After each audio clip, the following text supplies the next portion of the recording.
जम्मू के अंदर जो लिथियम का भंडार मिला था, अब उसको मोदी सरकार निकालने के बाद उससे चार्जेबल बैटरी बनाने का एक प्रोसेस शुरू करने वाली है।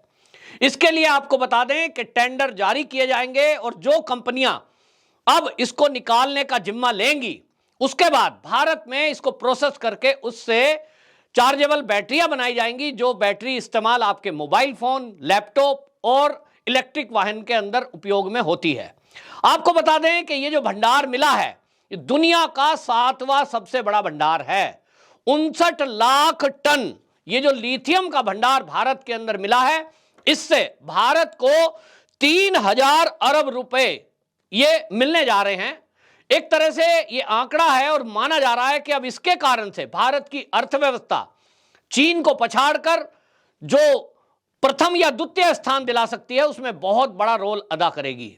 इस लिथियम के भंडार को निकालने का जो प्रोसेस है, वो हालांकि कहा जा रहा है कि अप्रैल या मई माह में शुरुआत की जा सकती है। ऑक्शन के जरिए ये टेंडर जारी दिए जाएंगे। हालांकि अभी तक लिथियम से बैटरी बनाने का जो प्रोसेस है, जो प्लांट है, वो भारत के अंदर ऐसा कोई अभी है नहीं। इसके लिए सरकार ने प्रयास तेज कर दिए हैं। यहां आपको यह भी बता दूं कि जो चीन है, वहां सबसे बड़ा लिथियम का भंडार है, लेकिन वो पिछले 20 साल से इस पर काम कर रहा था। 20 साल से काम करने के बाद आज चीन उस स्थिति पे पहुंचा कि वो आज दुनिया के नंबर 1 उस देश में है जहां इलेक्ट्रिक वाहनों का उपयोग सबसे ज्यादा होता है या वो निर्माण करता है। तो 20 साल के प्रोसेस के बाद जिस स्थिति में चीन पहुंचा है, भारत को पहुंचने के लिए इसमें समय लगेगा। और जो जानकार हैं उनका कहना यह है कि इस प्रोसेस में पूरा लगभग 5 साल अभी लग सकता है। यानी लिथियम तो मिल गया है, लेकिन इससे बैटरी बनाने का जो प्रोसेस है वो अभी लंबा है। उस पर सरकार काम कर रही है। लेकिन दूसरी तरफ आपको मैं ये बता दूं कि जो इस लिथियम के भंडार को रोकना चाहते हैं, मोदी सरकार इस पर जो काम करना चाहती है, उस पर ब्रेक लगाना चाहते हैं, उसके लिए बहुत सारे टूल किट तैयार होना शुरू हो गए हैं। आपने पिछले दिनों सुना होगा कि बीबीसी की डॉक्यूमेंट्री आई थी, आपने सुना होगा कि हिंडनबर्ग की एक रिपोर्ट आई थी, और उस समय नाम आया था जॉर्ज सोरोस का। ये जो जॉर्ज सोरोस है, इसने बहुत सारे एनजीओ और बहुत सारे संगठनों को अपने साथ जोड़ रखा है। मीडिया चैनलों और मीडिया हाउसेस और पत्रकारों को इसने जोड़ रखा है। और वो जब टूल किट पर काम करते हैं तो एक साथ मिलकर काम करते हैं। जिस देश के विरुद्ध इनको काम करना होता है, एक टूल किट तैयार करके जॉर्ज सोरोस के कुछ लोग दे देते हैं, उस पर फिर ये पूरा इकोसिस्टम एक्टिव होता है। वो इकोसिस्टम मेरी जानकारी के अनुसार एक्टिव हो चुका है, तैयारियां कर ली गई हैं, कुछ तैयारियां की जा रही हैं। और जो सूचना है, जो सूत्र हैं, वो ये बताते हैं कि ये जो जम्मू में मिला हुआ लिथियम का भंडार है, जैसे ही भारत सरकार इसके ऑक्शन को जारी करेगी, इसकी प्रोसेस में जब टेंडर जारी करने की प्रक्रिया शुरू होगी या निकालने का प्रोसेस किया जाएगा, पर्यावरण की रक्षा के नाम पर नेशनल और इंटरनेशनल कई संस्थाएं भारत के अंदर आकर इसका विरोध करेंगी, लोगों को भड़काया जाएगा। हमने देखा है कि दुनिया के कई देशों में इस तरह के एनजीओ सरकार को ब्लैकमेलिंग करने का काम भी करते हैं, लोगों को भड़काने का काम करते हैं। हमने मेधा पाटेकर, याद होगा आपको, जब सरदार सरोवर बांध उसने रोकने की कोशिश की थी, किस तरह से लोगों को सिंचाई का पानी नहीं मिल रहा था। गुजरात, राजस्थान और वहां जो सीमावर्ती एरिया हैं, उनको बिजली नहीं मिल रही थी। और रोकने के पीछे केवल एक कारण बताया गया कि जो वहां आसपास के गांव हैं वो तो पानी में डूब जाएंगे, वहां तो वनवासी लोग हैं, उनकी तो सभ्यता नष्ट हो जाएगी। लेकिन आज सरदार सरोवर बांध की जितनी ऊंचाई मोदी सरकार चाहती थी वो की, और आज लोगों को सिंचाई का पानी भी मिल रहा है, बिजली भी मिल रही है, और कोई भी वनवासी का नुकसान भी नहीं हुआ है, जिससे इन पर्यावरणविदों के नाम पर देश की तरक्की रोकने वालों की पोल खुली है। लेकिन अब आपको मैं ये एडवांस न्यूज दे रहा हूं कि जम्मू के अंदर भी अब ये लोग एक्टिव होना शुरू हो गए हैं, गांव के लोगों को भड़काना शुरू कर दिया है। और ऐसा होता है कि 100 में से एक जरूर कोई ऐसा व्यक्ति मिल जाएगा जो कहेगा, साहब मैं तो अपना घर छोड़ के नहीं जाऊंगा। और इनको ऐसे ही लोगों की तलाश है। लेकिन सवाल यह है कि भारत के विकास पे ये ब्रेक लगाने वाले होते कौन है, ये चाहते क्या हैं? असली बात है तो जो मैं आंकड़े आपको बताऊंगा, इससे आपको पता लगेगा कि आप ये देखिए कि हमारे देश में अभी तक हम लोग मोबाइल भी मैन्युफैक्चरिंग कर रहे हैं, हम लोग इलेक्ट्रिक गाड़ियां भी मैन्युफैक्चरिंग कर रहे हैं, भारत में बनने लगी हैं। 96% 96% लिथियम को हम आयात करते हैं, यानी लिथियम की बनी हुई बैटरियां हम भारत में आयात करते हैं। और इस आयात का सबसे बड़ा जो इंपोर्ट करने वाला देश है, यानी भारत में जहां से इंपोर्ट की जाती हैं लिथियम बैटरियां, वो चीन है। आपको जानकर यह आश्चर्य होगा कि भारत के अंदर जितनी भी लिथियम बेस्ड बैटरियां आती हैं उसमें से 80% चीन से आती हैं और 20% हांगकांग से हम मंगाते हैं। यानी एक तरह से अगर भारत में खुद की लिथियम बैटरी बनना शुरू हुई तो इसका सबसे बड़ा झटका, सबसे बड़ा असर यदि किसी पे पड़ेगा तो वो चीन के मार्केट पे पड़ेगा। और इसीलिए चीन कभी नहीं चाहेगा कि भारत के अंदर लिथियम बैटरियों का निर्माण हो। ये जो भंडार मिला है, ये दुनिया का ये सबसे चौथे नंबर का, जैसे मैंने कहा, हम आयात करते हैं। आपको यह भी बता दूं कि यहां जो है अभी तक भारत की जो योजना है 2030, यानी जब भारत आजादी का 100वां साल मना रहा होगा, मोदी सरकार ने उस तरह की नीतियां बनाई हैं कि इलेक्ट्रिक वाहन भारत के अंदर उस समय तक, यानी अगले 25 साल में 30% हो जाएंगी। जो कमर्शियल वाहन है वो 70% तक उनकी संख्या पहुंच जाएगी। और जो टू व्हीलर है वो 80% तक लोग जो है वो इलेक्ट्रिक टू व्हीलर इस्तेमाल करें। इस योजना पर मोदी सरकार काम कर रही है, क्योंकि ग्रीन एनर्जी की बात हो रही है, पर्यावरण की बात हो रही है, और इसके कारण से यह शिफ्ट होना ही है। यहां एक और बड़ी बात है कि जो आज तक हम पेट्रोल या डीजल के वाहन चलाते हैं उसके लिए जो कच्चा तेल आता है उसमें भी बड़ी मात्रा में जो तेल आता है वो अरब कंट्रियों से हमको इंपोर्ट कराना पड़ता है। और अरब कंट्रियों के इंपोर्ट कराने के कारण से कई बार हमारे देश के सामने ऐसी स्थिति बनी है कि चाहे वो युद्ध की स्थिति हो या कोई इस्लामिक बेस्ड मुद्दा हो, ये लोग एकजुट हो जाते हैं। और ऐसे में जब ग्रीन एनर्जी की बात हो रही है तो भारत ने यह कदम उठाना शुरू किया है।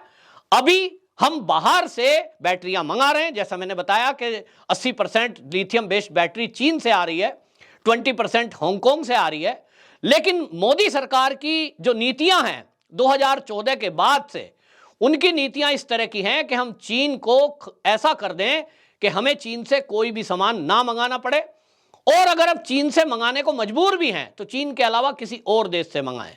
यानी अगर लिथियम बेस्ड बैटरियां हमें मंगानी भी पड़े तो हम हांगकांग या किसी और देश से मंगाएं बजाय चीन के, क्योंकि चीन वो देश है जो आए दिन हमारे बॉर्डर एरिया में डिस्टरबेंस पैदा करता रहता है, हमारे देश के अंदर घुसपैठ करने की कोशिश करता रहता है और देश विरोधी एक्टिविटी करने वालों को फंडिंग करता है।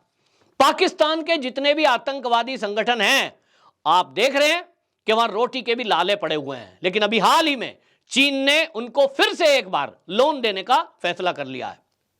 यानी एक तरफ पाकिस्तान हमारा देश का दुश्मन टूटने जा रहा था, लेकिन चीन उसको कभी भी टूटने नहीं देगा, क्योंकि उसकी टूल किट का वो एक हिस्सा है।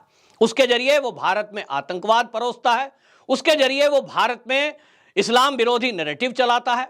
तो उसको लगता है कि ये अगर टूट गया तो फिर यहां क्या होगा। और इसीलिए अब चीन ने, जब दुनिया के इस्लामिक देशों ने पाकिस्तान की मदद से मना कर दिया, ऐसे में चीन ने एक बार फिर से ये कर्जा देने का तय कर दिया है।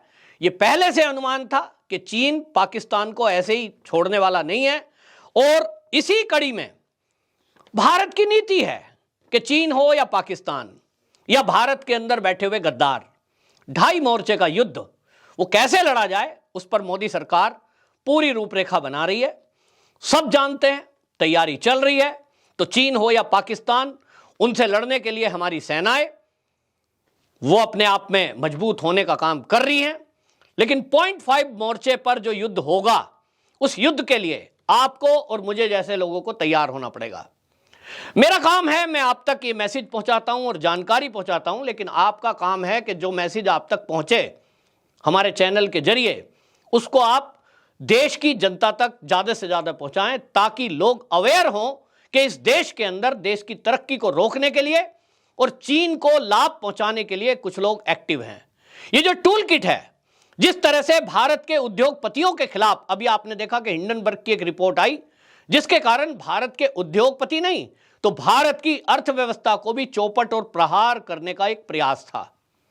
नाम खुलकर सामने आया, जॉर्ज सोरोस के नाम की चर्चा आई तो पता लगा कि ये तो कोई और पीछे से इसके साजिश कर रहा है।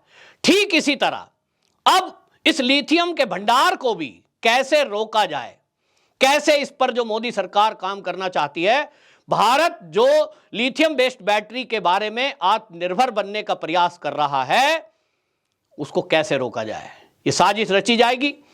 जम्मू के लोगों से खासतौर पे मैं कहना चाहता हूं कि जिस एरिया में ये वहां जम्मू के रियासी जिले में ये निकला है, 5 साल के सर्वे के बाद ये लिथियम निकला है। और आपको बता दूं कि मेरे कई पत्रकार मित्र उस एरिया में लोगों के इंटरव्यूज करने के लिए गए, उन्होंने बताया है कि लोग खुश हैं कि हमारे गांव में जहां खेती ठीक से नहीं होती, अब हम कहीं शिफ्ट होंगे, गवर्नमेंट हमें पैसा देगी, हमारे एरिया का नाम होगा और एरिया में विकास होगा।